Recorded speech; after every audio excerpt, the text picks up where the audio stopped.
So welcome back. Next up is Vanja from Qoitech. And she's going to tell everything around the right tools to build low power IoT devices. Enjoy her talk. Hi, I'm Vanja, CEO of Qoitech. For the past 3 years, me and my team have been devoting our time to support and learn from our customers, developers and teams in introducing, evolving and maintaining a low power mindset in everyday development tasks of their IoT devices. Now you may wonder what I mean by low power mindset. A low power mindset is understanding that making something energy efficient may be complex and sometimes a tedious task. Yet it's both rewarding and extremely crucial for your business. It's about understanding that you can achieve this by implementing a few important practices that are utilized by the developers as well as the team. Getting into the low power mindset means continuously measuring and optimizing the energy consumption throughout and even after the development project. Sounds simple, right? Especially since most of us are testing continuously for many other purposes. Yet measuring power consumption and energy optimizing has been rather a quick check in the beginning of the development and the recurring firefighting task. I don't have to tell you why you should do this, but let's rather talk about how you measure power every damn day.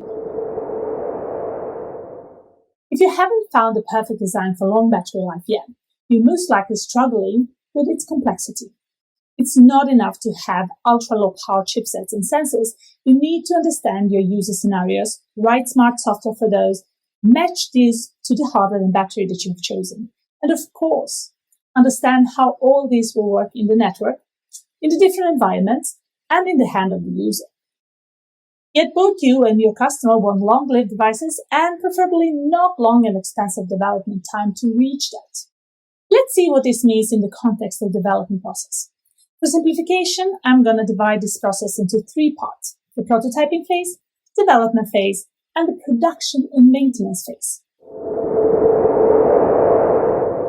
You're entering the prototyping phase with hopefully well-documented use cases, scenarios, and requirements on the energy efficiency of your product.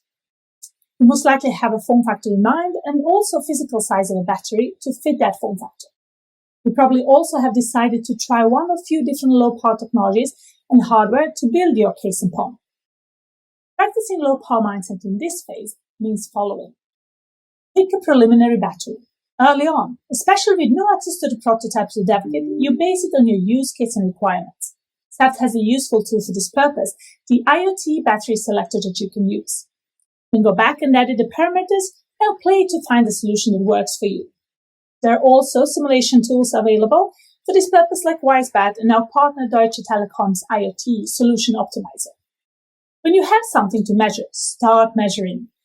How profile your device for different scenarios and technologies. You're perhaps considering a cellular fallback to your LoRaWAN device. If you have dev kit for it, this is the time to test it and see what it would mean for the power consumption of that specific corner case. Ask your hardware supplier for an OT file showcasing the energy consumption profile of the chipset, module or sensor for a couple of duty cycles. Real measurement beats PowerPoint performance any day, and it's great insight in addition to your data sheet. It also gives you and your supplier reference for discussing the hardware that you're using and the behaviors that you're seeing.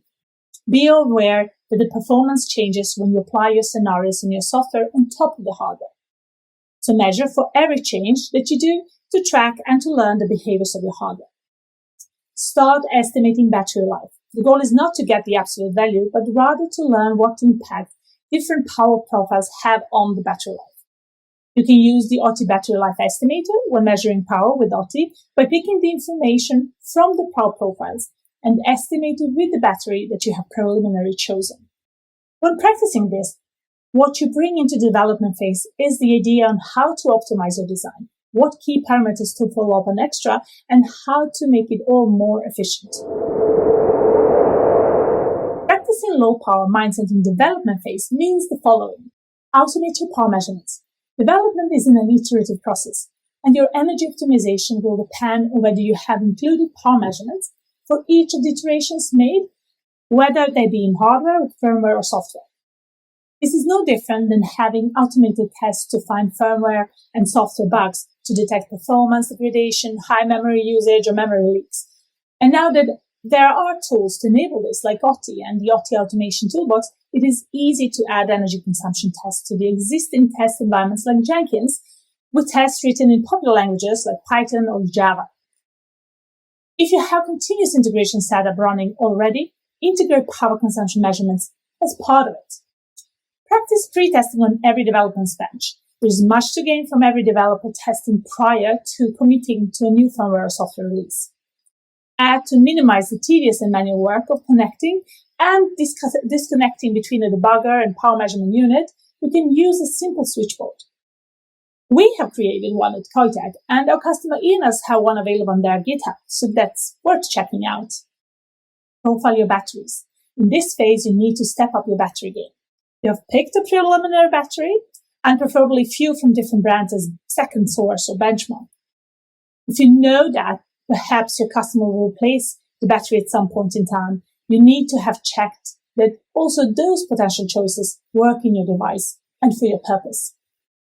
By profiling batteries, I mean measuring discharge performance over time for these batteries based on your device power performance that you now have been perfecting since the prototyping phase.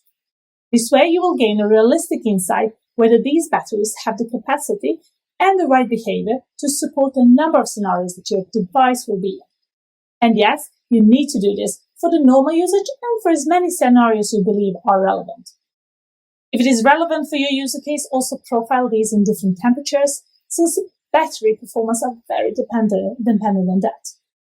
You can use the more realistic battery capacity from the profiling in the OTI battery life estimator, since you should continue to estimate battery life for every change made during the development. You can further improve the accuracy of the estimation by applying the profile battery discharge to the device, instead of powering it with power supply, for example, to find out what the actual usable capacity would be. We call this battery emulation, and trust me, you may in some cases only see 10 to 20% of capacity being usable. With the OTI battery toolbox, this can be manually done by applying and changing the used capacity to your device and observing when the device shuts down or reboots. Of course, you can also automate this with the OTI automation tool. Finally, what does practicing low power mindset in production and maintenance mean? Well, the following. Now that you're practicing automated testing in development, it is a small step to introduce this in production. And of course, even smaller one in the maintenance. By using an affordable and easy to use setup like OTI, it's easy to have the same methodologies applied at your suppliers as well as your manufacturers. This allows for the same reference point when discussing requirements and deliverables, and minimizing the risk of error in testing. And in the maintenance phase, it is as important as during the development phase to make sure that any fixes in the firmware or software doesn't do irreparable damage to your already installed base of devices when distributing updates. You don't want all your hard and smart work during the development to vanish by draining the batteries in your deployment with a line of code meant to fix something else. So low power mindset is achievable, and that rather quickly. It is mostly based on continuously measuring and already practiced automated testing. With having the right tools, comprehensive for the task, yet affordable and easy to use, to be scaled across the team and development chain, this is a no-brainer. Embrace it and contact us to show you what can be done with our products. And yes, measure every damn day.